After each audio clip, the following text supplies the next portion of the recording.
പുതിയ വർഷം തുടക്കമായ ദിവസമായതുകൊണ്ട് സന്ധ്യാവിളക്ക് വെക്കുന്നതിന് മുമ്പ് എല്ലാം ഒന്ന് വൃത്തിയാക്കിയിട്ട് റെഡിയാക്കാമെന്നും പറഞ്ഞ് വൈകിട്ട് ചായം കുടിച്ചുകൊണ്ട് ഞങ്ങൾ വെള്ളോട്ടങ്ങ് ഇറങ്ങി. അണ്ണനും ഉണ്ടായിരുന്നു, അണ്ണന് ലീവായിരുന്നു.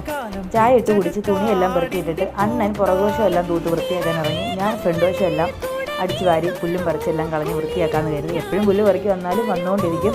അപ്പോൾ ഇടയ്ക്കിടയ്ക്ക് വൃത്തിയാക്കി കൊടുക്കണം. അപ്പോഴാണ് കണ്ടത് മാവ് പൂത്തു. ഈ മാവേൽ ഈ മാങ്ങ വെച്ച് ചമ്മന്തി അരച്ചാൽ നല്ല ടേസ്റ്റാണ് കേട്ടോ. ഇതൊരു വേറൊരു മാങ്ങയാണ്, പുളിമാങ്ങയാണ്, ഊർന്ന പോട്ടത് മാങ്ങയാണ്, പക്ഷെ നല്ല ടേസ്റ്റാണ്. അവിടുന്ന് ഞാനെല്ലാം തൂത്തുവാരി പുല്ലും പറിച്ച് എൻ്റെ ജോലി കഴിഞ്ഞ് അണ്ണൻ്റെ അടുത്ത് വന്നു. അപ്പോൾ അണ്ണൻ തൂക്കുന്നേ ഉള്ളൂ.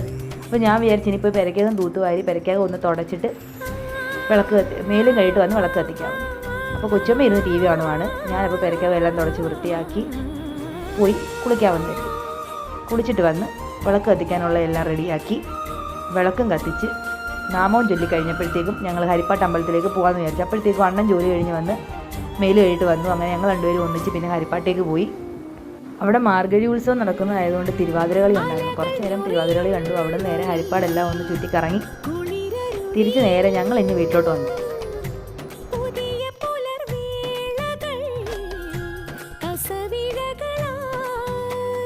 നെറ്റിയിൽ ചാന്തുള്ള ചെമ്മണിച്ചേലുള്ള തുമ്പിതൻ തമ്പ